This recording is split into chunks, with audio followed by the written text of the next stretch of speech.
Hi, Julie. Thank you so much for joining us Hi. tonight. It's Thank lovely to you. see you smiley face over in sunny Thank you. Sydney.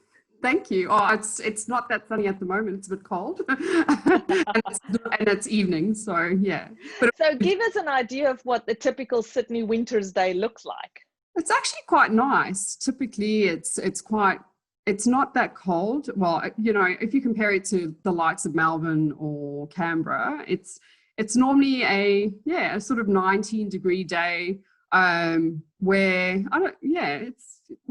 it's a nice enough day to go outside and enjoy the outdoors, I'd say. That's Yeah. good. Yeah. Where in South Africa are you originally from? So my parents live in Witbank. So that's where I basically grew up. And then I moved to Johannesburg. Were you born in Witbank? No, I was actually born in Scotland. So my parents migrated from Scotland to South Africa. So I was 5 years old when I moved to South Africa. Okay, wow. Yeah. Yes. Yeah. So Okay, so I that's interrupted you. Then you were in Witbank? Yeah, and then I moved to Johannesburg. So as soon as I finished school, I moved out the house. So your parents still live in Witbank? They do, yes. Yeah, they're still there. Yeah. Wow. And Yeah. if you don't mind introducing yourself to our audience, give us a little bit of background on how you made the move to Australia. Yeah, so in 2005, well, actually it was 2004, I got approached by a company that wanted to hire me from Australia. And they just happened to approach me at a time where I was in a job that I wasn't very satisfied with. So I decided to try and apply for a role here. Well, apply for a visa, because obviously I had the job, so I had to go through the whole application of trying to get a 457 in place. I just decided to do it, out of nowhere. I had no reason to not come. I was at a crossroads in my life, and it was an opportunity that not many people get, I guess, in life, Absolutely. to move to another country. So how did you get this job opportunity? How did they find out about you? So there's a certain piece of software that I'm certified in, and they knew me from certifying me in that software. Oh, so okay. I guess I kept in touch with the vendor that actually was established outside of Canberra, and yeah, they poached me one day and asked me if I wanted to come across and work for them. So yeah. So you're in IT? Yes, I am. I sure am. And which aspect of IT do you do? Sales. So I'm in sales. Yeah. So I work with a product that actually, funny enough, Emigration actually use it. So that was quite good when I did my application, because I could talk about a product that I guess the immigration agents would know about. Handy. They use it. Yeah, you speak the same lingo. They probably hate it though, because it's a document management system and it's boring, and they have to use it. But at least they would know about what I was talking about when I application. So I happen to be one of the first certified people in that product in South Africa. So yeah, I guess by doing that helped me get here. So what did you study, if you don't mind me asking? I didn't do a degree. I left school. I actually studied, I did travel and tourism to start. And then while I was in travel and tourism, I knew that I was worth more than that.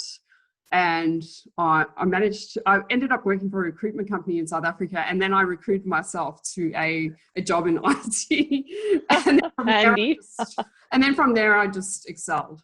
You don't need So you enjoy IT. Yeah, no, you can learn on the job, absolutely. Yeah. So I've been lucky enough to just work my way up in life.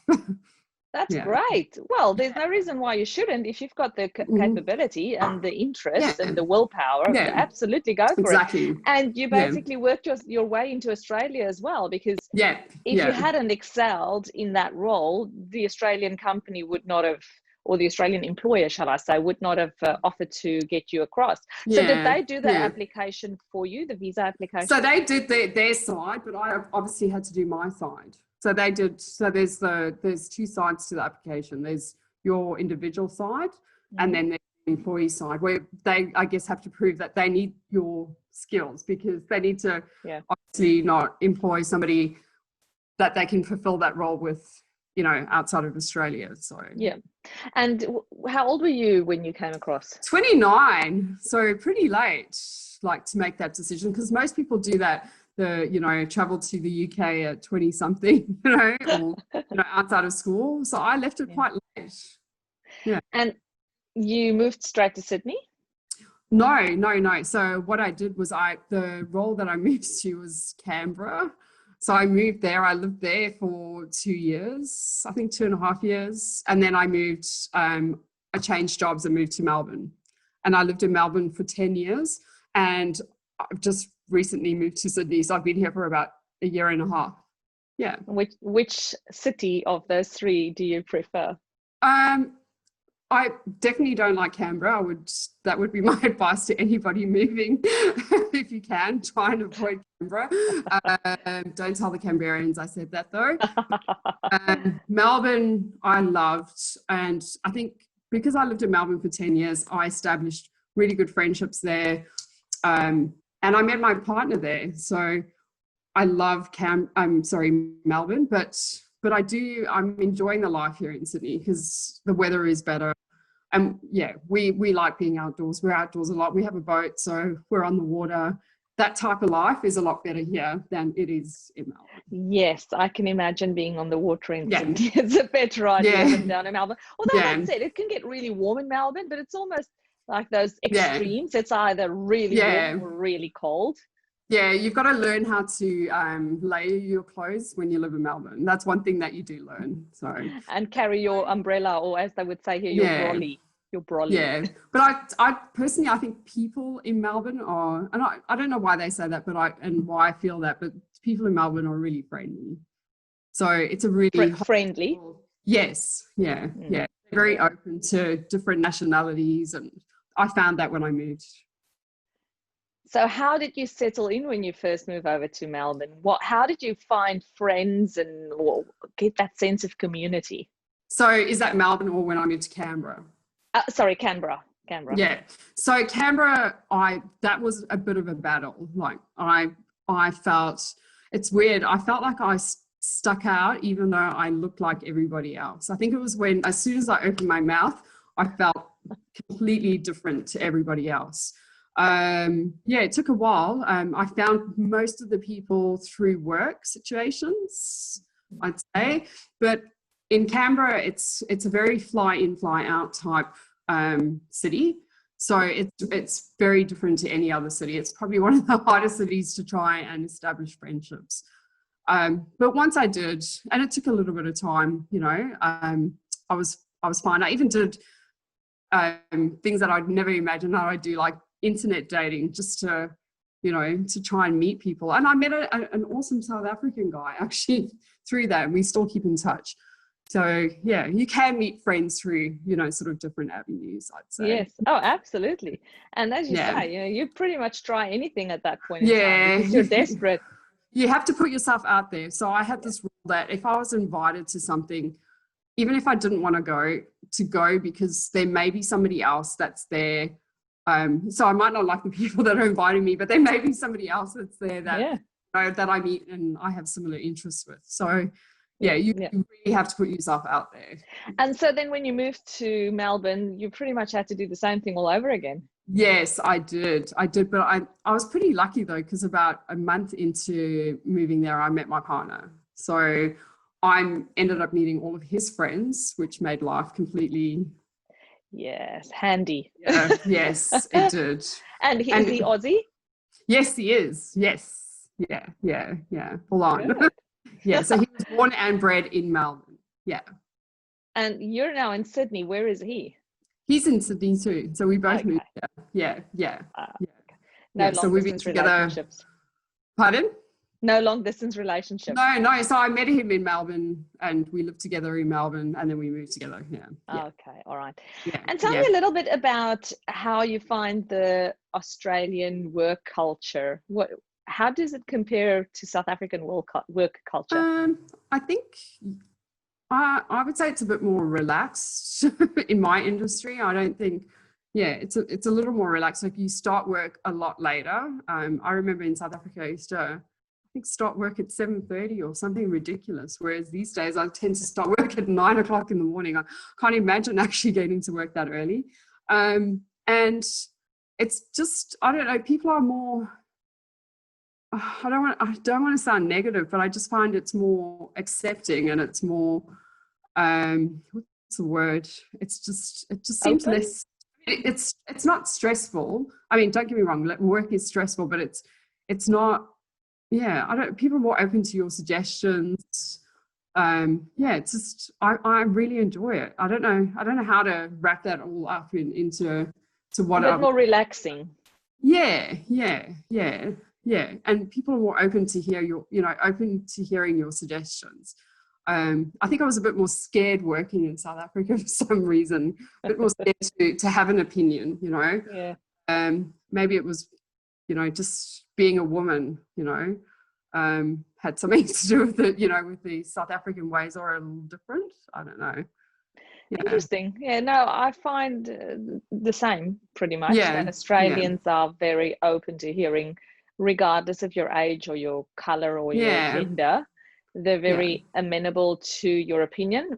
Whereas I think in a way in South Africa, there is still a little bit of that power play. If you're the youngest one, if you're the new kid on the block, then you got to earn your spot. Exactly. You got to work it and earn it. So whereas here they're more open to giving. That's my opinion as well. So listening to people's ideas. Some people have had different experiences, some South Africans, but in general I would agree with you. It's a very fair place. So like you know, say, have a go, mate, and as long as you try. Exactly. And I think I'm lucky. I mean, I wouldn't say that I get away with a lot of things, but I think people can generally get away with a lot more here than they could in South Africa. To be honest with you, there's so much, legality around, getting rid of people, in companies. I think it's a lot more, intense here than it is back home with that sort of stuff. So to fire somebody. And tell me, do you go back to South Africa often? No, I don't. I think the last time I went back was probably about 4 or 5 years ago. I was meant to go back in April, but here popped COVID in and I couldn't go. So it's a bit disappointing because my dad comes over quite a bit, so I get to see him, but I hadn't seen my nephews and, mom and that for a while. So that was a bit disappointing. So what do you miss most about South Africa? Obviously family. And then I miss just getting in the car and going to game reserve, just add the animal aspect. I love animals. So well, you can see kangaroos on this side. I know. The African animals, I know. It's not quite the same. Every now and then I get homesick, and when I was living in Melbourne, my partner would take me to the Werribee Zoo, which is like full of African animals, just to make me feel like I was home just for a day. But it's quite the same. Oh, sweet of him to try though. Exactly. And any specific foods that you miss from South Africa? Or not really, because you can get them here. So I've got a South African shop that's just down the road. I'm lucky. So, it's got everything, it's got the things that I'd miss would be biltong. I do miss biltong because I don't eat it as much because it's so expensive here. But maybe having like a potjie, I haven't had one since I've been here. So that sort of thing. So what's the best thing for you about living in Australia? The best thing is I know this sounds weird, but I like the fact that things are so regulated here, that we have, so many rules. Coming from a country where things are full of corruption, I kind of enjoy having consistency and just things that work properly. If the rule says this and you match the rule, you do, then you're going to get Y. If you do X, you're going to get Y, basically. I think coming from a country where we don't have that sort of thing, where you can get away with a lot more, I like having that stability. I do. And your family, do they want to come over? on a permanent basis? No. So my parents at the moment would like for things to work out in South Africa. They quite like it, but if they don't, their plan is to go back to Scotland because they've got a lot of family. Of course. Yeah. So they still have British passports. Yes. So they could, well, so they don't have South African passports. They are permanent residents of South Africa. I've got a British passport, a South African and an Australian passport. So you applied to keep your South African citizenship.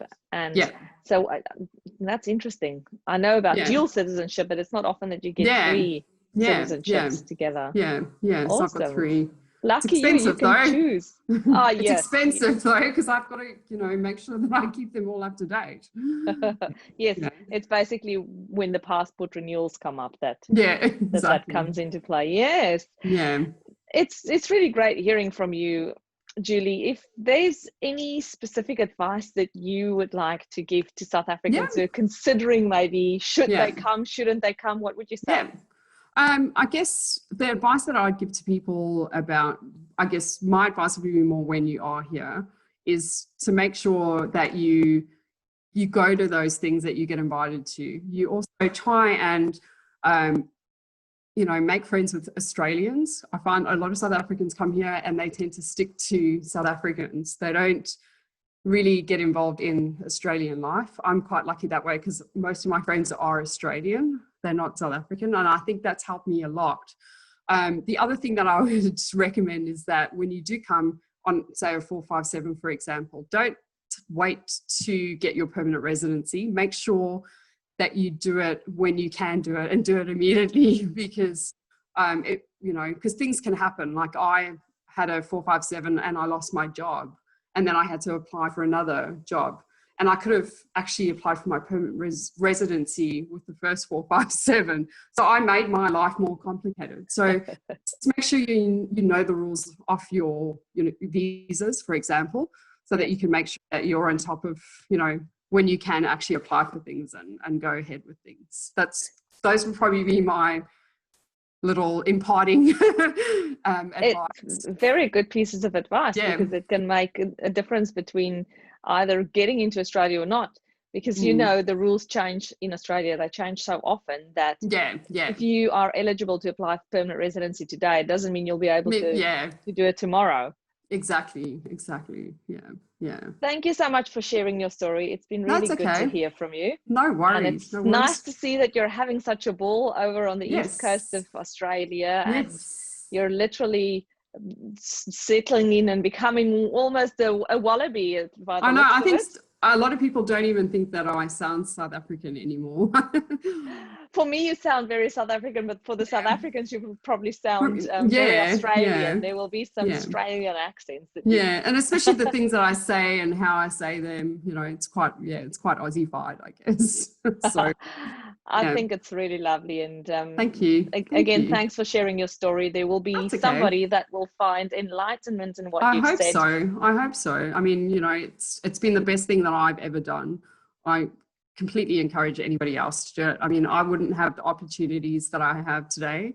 I wouldn't have come as far as I have in life if I wasn't living in Australia. So that's great. Yeah. And well done for having done that all on your own. I know. Well, that's the other thing. Yeah. And if I can do it, anyone can do it, honestly. Good. You hear that, people? Yeah. It's possible to come alone. Yeah, you can do it. You can. You can do it. Yeah. There's definitely, you can do it. There's no doubt about it. It's hard. Where there's a will, there's a way. Yeah. Yeah. Definitely. Thanks so much, Julie. No worries. Thank you so much. Cheers for coming on. Yeah, sorry, I've got my glass of wine. Thank you. Good. Enjoy. You're allowed to have your glass of wine. Enjoy your cup of tea or coffee. Thank you. I will. Okay, no worries. Bye. Bye, Julie. Cheers. Take care. Thank you.